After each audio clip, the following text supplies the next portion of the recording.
উযিনা লিল্লাযীনা ইউকাতালুনা বিআন্না লাহুম যুলিমু ওয়া ইন্নাল্লাহা আলা নাসরিহিম লাকাদির।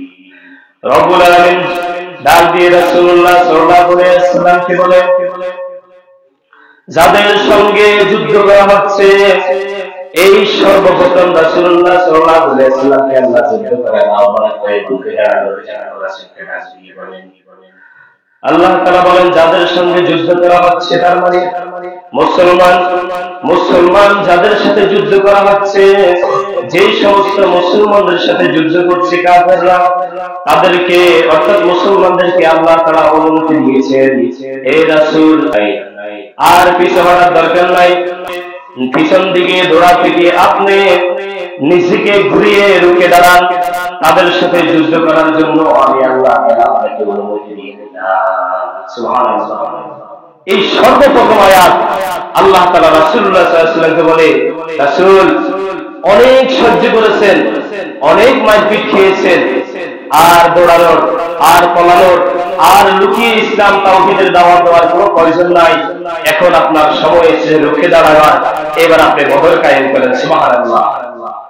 এই আয়াত আল্লাহ তাআলা রাসূলুল্লাহ সাল্লাল্লাহু আলাইহি ওয়াসাল্লামকে বলে রাসূল সাল্লাল্লাহু আলাইহি ওয়াসাল্লামকে আল্লাহ তাআলা বদরের যুগে ডাক দিলেন,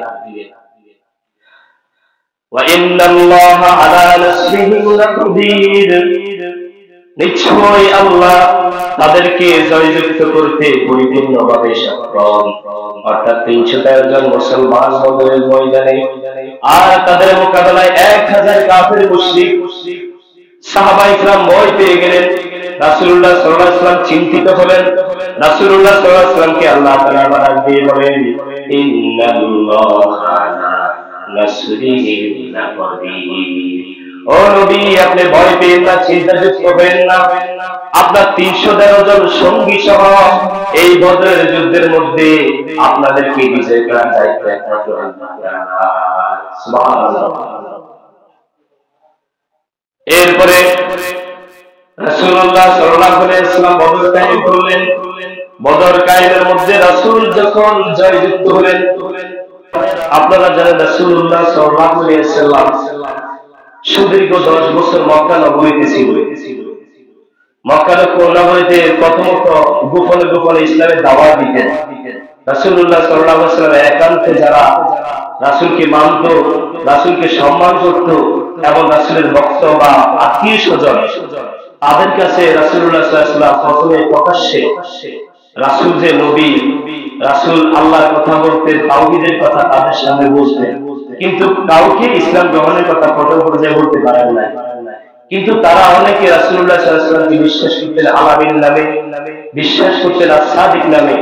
এই লোকটা মিথ্যা কথা বলতে পারে না, এই লোকটা আমাদের খেয়ানত করতে পারে না, এজন্য অনেক লোক রাসূলুল্লাহ সাল্লাল্লাহু আলাইহি ওয়াসাল্লামের কাছে গোপন ভাবে ইসলাম গ্রহণ করেছেন। সুবহানাল্লাহ। কিন্তু রাসূল সাল্লাল্লাহু আলাইহি ওয়াসাল্লাম একটা সময় আস্তে আস্তে প্রকাশ্যে ইসলামের দাওয়াত দিতে শুরু করেন। এরপরে রাসূলুল্লাহ সাল্লাল্লাহু আলাইহি ওয়াসাল্লামের এত বেশি নির্যাতন করা হয় যে রাসূল নিজের মাতৃভূমি, নিজের জন্মভূমি মক্কা নগরী ছাড়তে বাধ্য হয়। রাসূল সাল্লাল্লাহু আলাইহি ওয়াসাল্লাম মক্কা ছেড়ে হিজরত করে গেছেন কোথায়? মদিনায়। সেখানে যাইও এই মক্কার কাফেররা, এই মক্কার মুনাফিকরা, মুশরিকরা রাসূল সাল্লাল্লাহু আলাইহি ওয়াসাল্লামকে শান্তিতে থাকতে দেয় নাই। যখন মদিনাতেও রাসূলুল্লাহ সাল্লাল্লাহু আলাইহি ওয়াসাল্লামকে এই কাফের মুশরিকরা নির্যাতন শুরু করলো, মারপিট করলো, তখন আল্লাহ তাআলা রাসূলুল্লাহ সাল্লাল্লাহু আলাইহি ওয়াসাল্লামকে দৃষ্টি করে বললেন, ইয়া রাসূলুল্লাহ, আর নির্যাতন সহ্য করার কোনো দরকার নাই, এবার রুখে দাঁড়াও। এবার কি? রুখে দাঁড়াও। আমার ভাইরা, সূরা হাজর 39 নম্বর আয়াতে রব্বুল আলামিন বলেন,